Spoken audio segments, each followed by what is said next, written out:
Fat guy flies RC, whatever. Got another product here from the X-FLY. This came to me from BITGO Hobby. This is a 64mm T-7A REDHAWK EDF jet. Now this scaled jet actually does exist in real life. The United States Air Force uses it as a new generation of their trainer jet aircraft.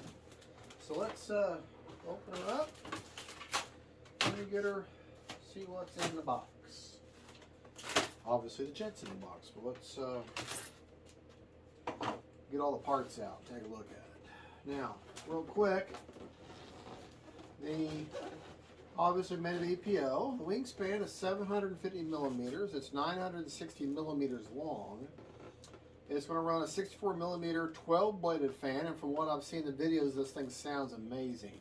It has a 2810 motor with a KV of 3200, brushless outrunner, 40 amp ESC.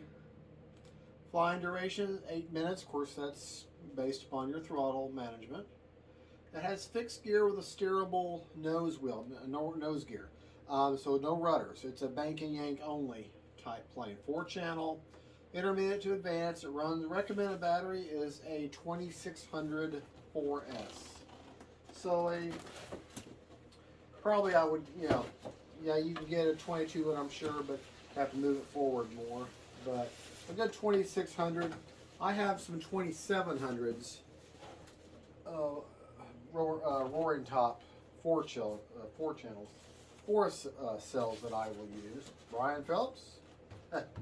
Manual is not folded, it is on top.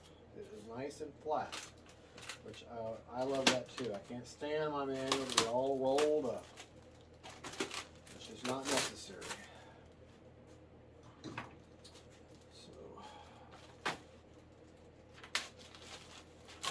The entire model is very nicely packed. You got your little no step decals that go all over the place on it. And you can see a little piece of Velcro for two-sided Velcro.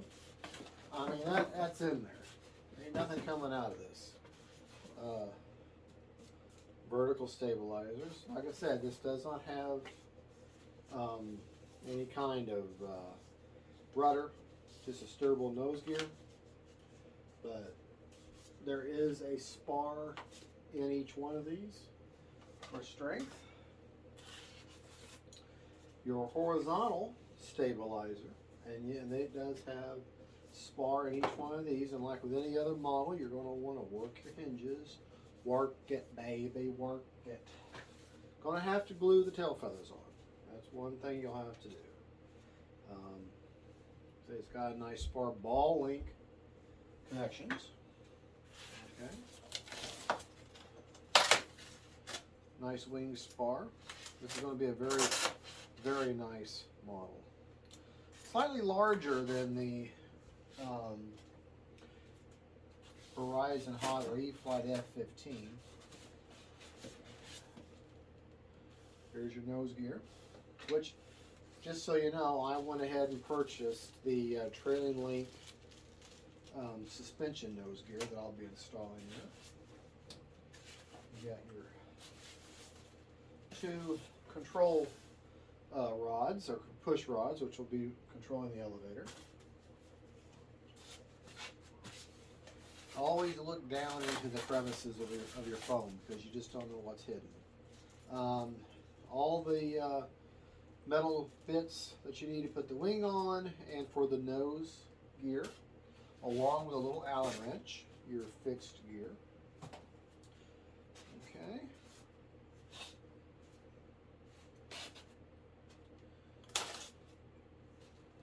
This thing's gorgeous.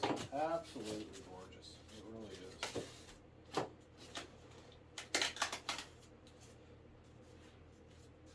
One of your wings, that'd be the left wing. Your ball link connection is already installed for you. Already in there. Really nice, good, solid sounding servo. And like the other X-FLY models, the foam is got a lot of plastic reinforcement and is solid. Nice pinch hinge with, looks like some laminate in there, so that's good.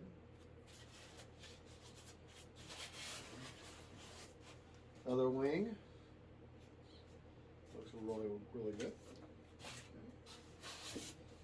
Okay. And of course, last but not least, the fuselage. Fuselage, man. The fuselage. This plane is actually a lot bigger than what I had imagined.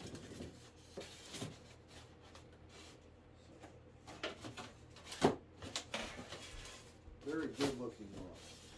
Very good looking model.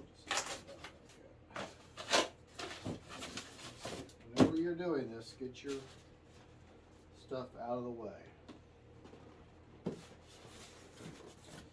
Alright, now I'm going to show you the parts, and then we will, okay, you've got a magnetic battery bay. Plenty of room. Hopefully you can see. Your battery goes back here, receiver.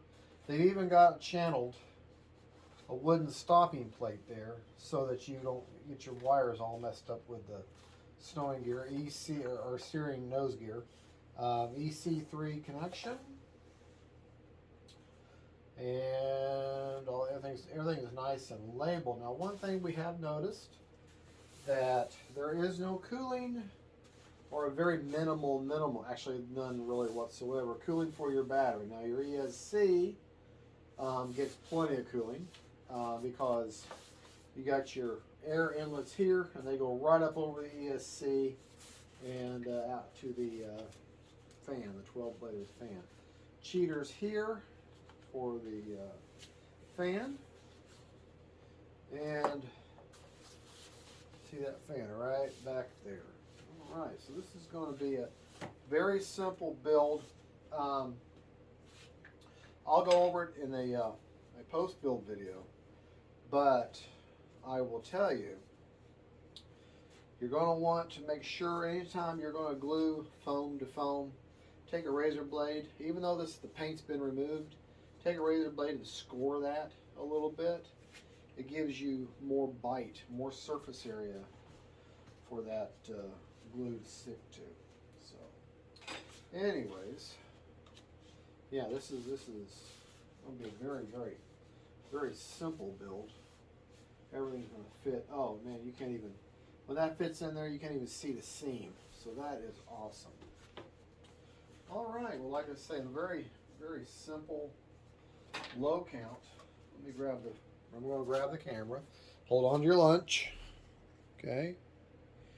And I just want to show you just how simple. You got your fuselage, you got both your wings, all your horizontal and vertical stabilizer, your landing gear, canopy, and of course you got to have coffee and your manual. So you pretty much is everything you need. So a real low part count.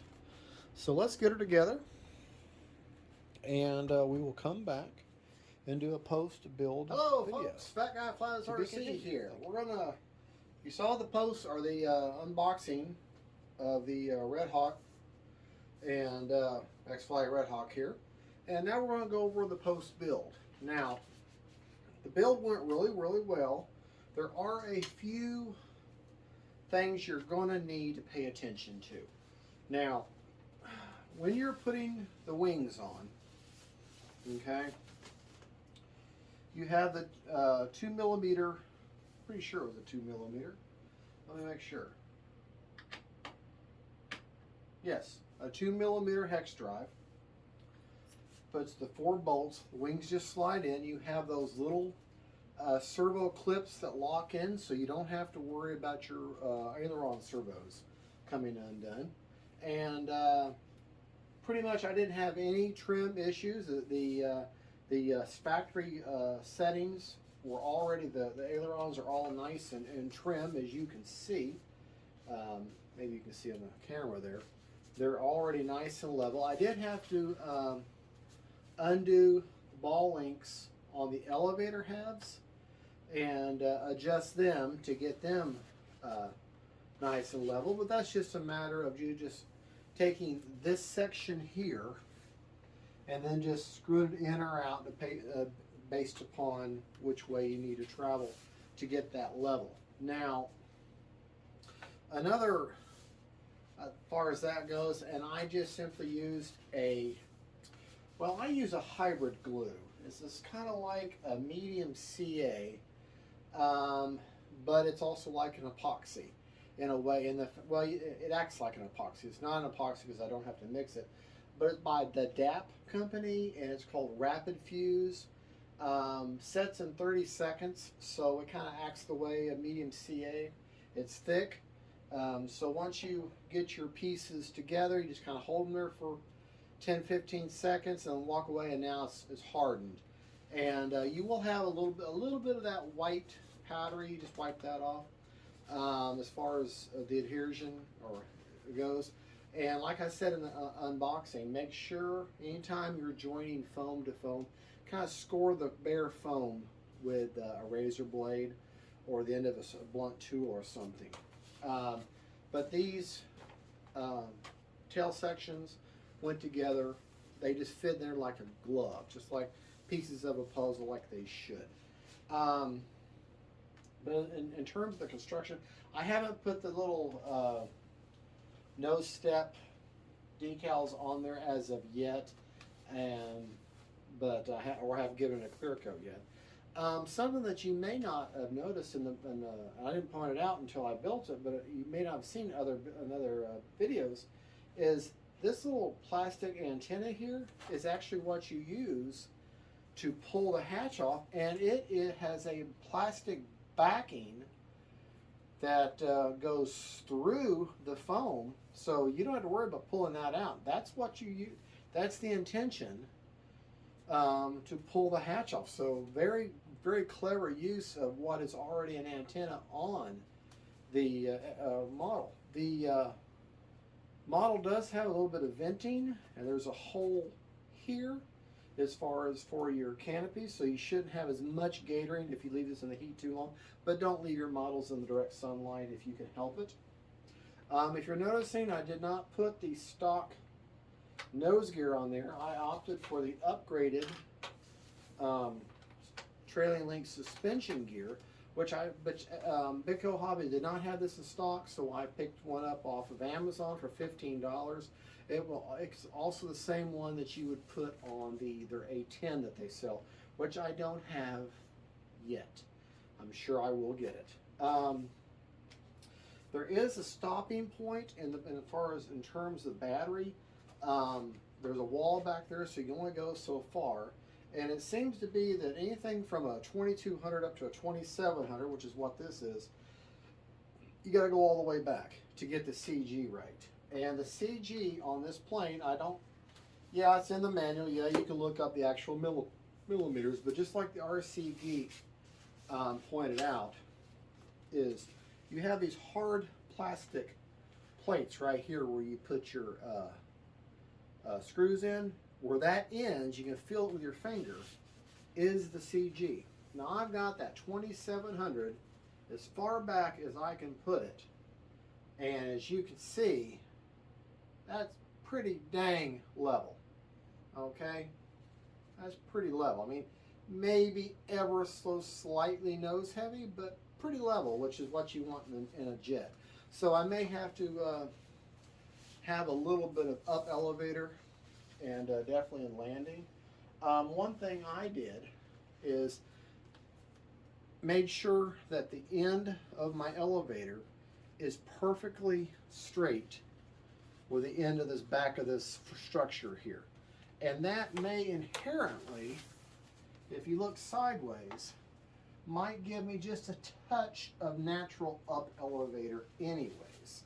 So that is, and I think that's the way this is designed, is supposed to be anyways. Another thing you may not notice in the videos, the nose here is hard plastic, so you could stand this up in the corner for storage because you're not going to hurt this hard plastic nose here. The model is, it feels solid. It just feels, you know, you put enough of these planes together, and I have a few, and you can tell out of the box by when you pull the pieces out how they look, how they feel, whether you're dealing with a quality model or something that they've rushed through to get through. And they didn't rush this. This seems to me like this was a well thought out, well designed, purposeful model. And I'm very, very pleased with the way it looks, the way it seems to handle. I've taxied it around my driveway. It screams to be belly landed, as far as they've got this structure here that would protect your aileron servos. So that's kind of nice. There is one drawing. You got a cheater here, so you'd have to be careful whenever you do belly land, the grass getting up in there, and enough of this sticks down to where you shouldn't be hitting your elevator servos. So your grass is going to collect up in there if you belly land, so just be very careful. Don't put tape over that. There is one structural or design flaw that a lot of us have picked out with this model, and that there is no, you got air in the here, and underneath, but nothing to cool the battery. So you're probably only going to be flying this model for 3 or 4 minutes anyways.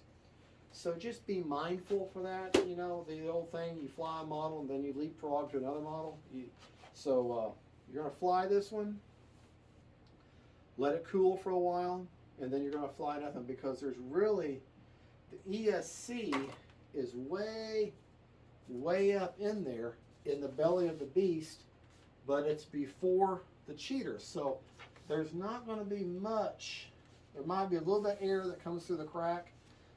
Maybe a small amount coming up, well, really nothing here, going to be coming up over the ESC, so keep that in mind. I'm running an AR-410 antennaless receiver in here, and I've got my rates, high rates for both elevator and ailerons. My high rate is 80% throws over 15% expo.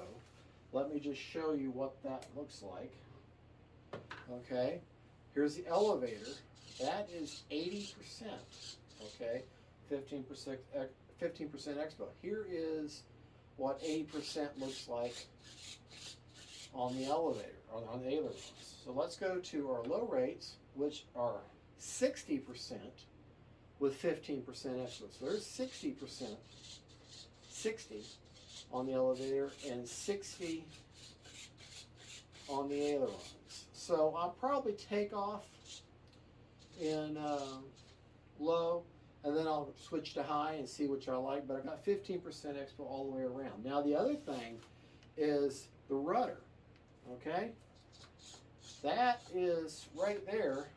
That's 70%, 75% movement on the rudder, and that's more than enough. If you do 100% throws on this rudder, she turns so much, you know, you're going to need to dial that down or put a heck of a lot of expo. And I just put it down to 70.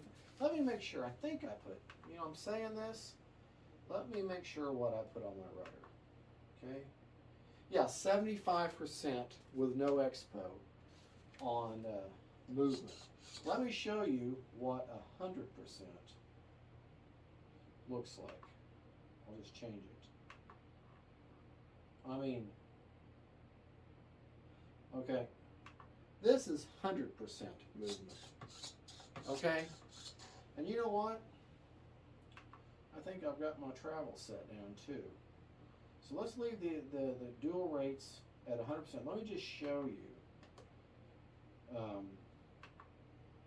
Yeah, my rudder, my travel on my rudder, I had it set to 70% also. So, look at that. That's 100%, folks.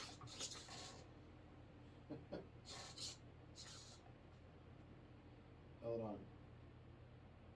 Look at that. That is insane amount of throw on your rudder. I'll have to put that back after the video's over.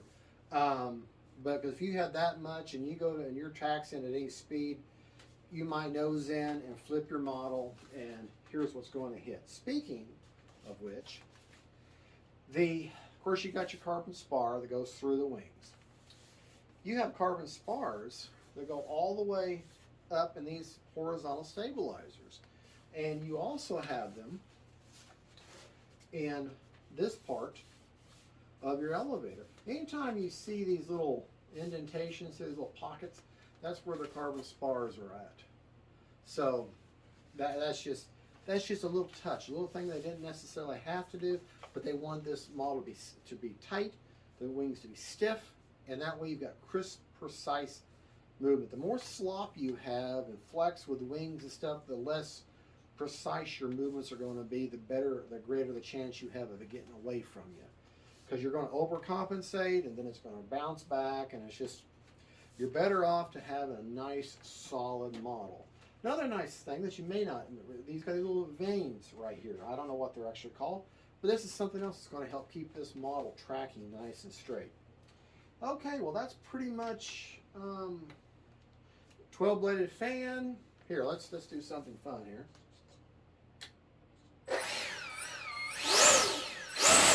Okay. Oh yeah, she got power. She definitely got the power.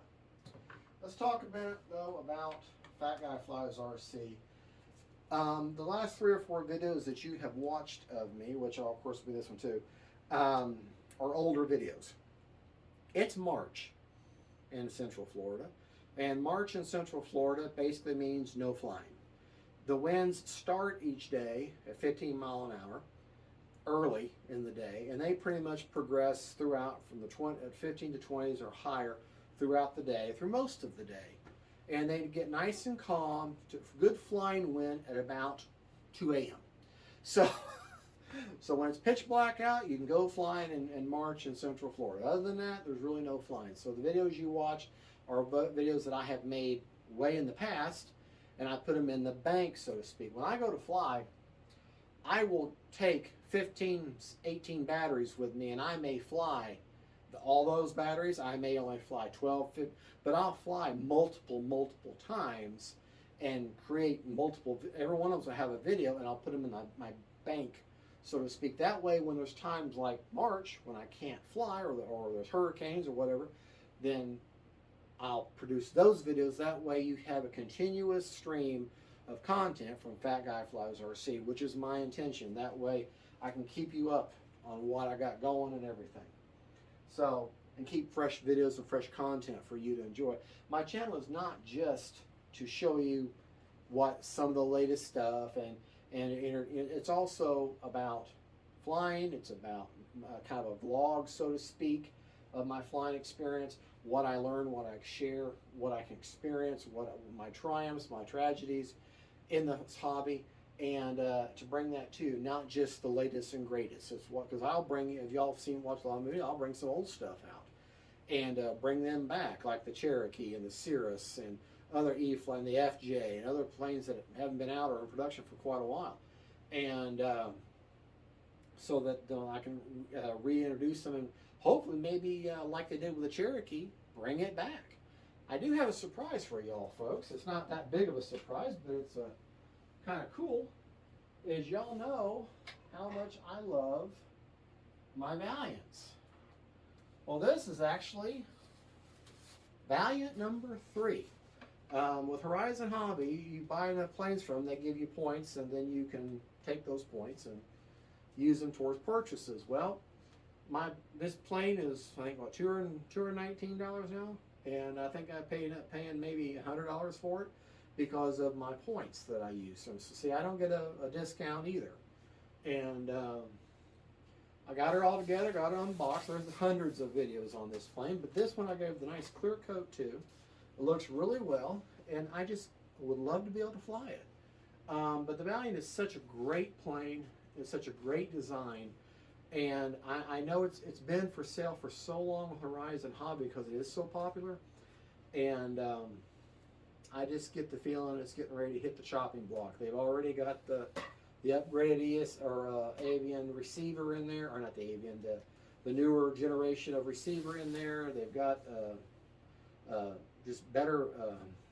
I don't know what they did. I know they put a better receiver in it, but it's been on the market for so long. When they are that long, usually they get the chopping block and they may not ever bring it back. So I love the Valiant, and so I wanted to make sure I had another one. So that I've got plenty of spare parts with the ones that I already have. I know it may seem crazy to buy the same plane over again, but when you love a plane, you want to fly it as long as possible. Sometimes you get multiple copies. But this plane here, love that shock absorbing gear. Got that on Amazon for 15 bucks. And now, as far as putting that in, here is the stock.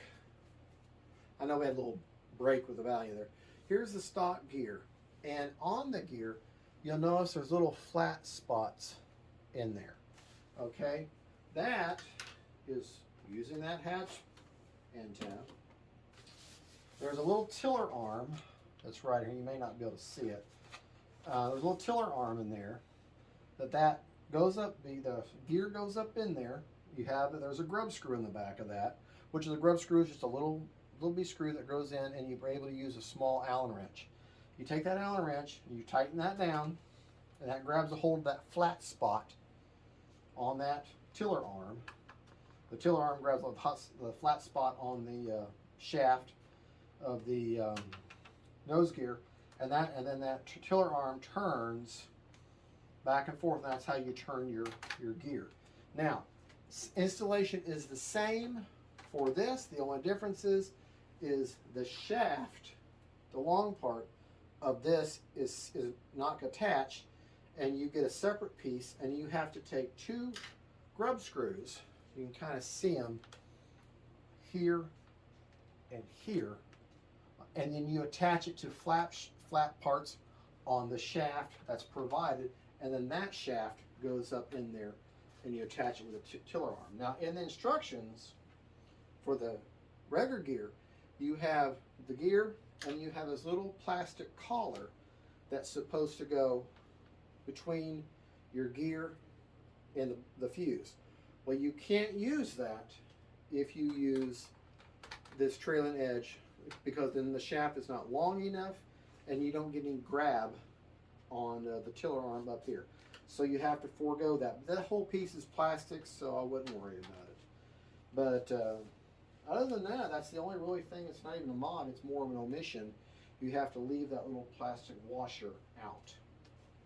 So, but this, if I can ever get to fly this thing, then I'll be able to attach a maiden for this plane. But for right now, just looking forward to maybe getting her in the air at some point. If the weather will bear with me. So, all right, folks. Well, thank you so much for watching. That's the X-FLY REDHAWK. And can't wait for a maiden. Can't wait to show y'all. All right, folks. And sorry I had to go off sidetrack on the Valiant, but I love the Valiant. Y'all have a good one. Don't forget to like and subscribe to my channel. I really appreciate your support. I appreciate the comments, the suggestions. I always leave dozens of things out, then I include stuff that probably had nothing to do with it. No, I don't script my videos. I just come out and I get the main point across that I want to say, and hope you enjoy it and hope you learn something. Everything I know about RC planes I've taught myself and learned from YouTube, just like you do. All right, and obviously from live flying experience and few people that I run into at the club. Folks, thank you for watching. Don't forget to like and subscribe, and don't forget, faith, family, friends, and then planes. Bye.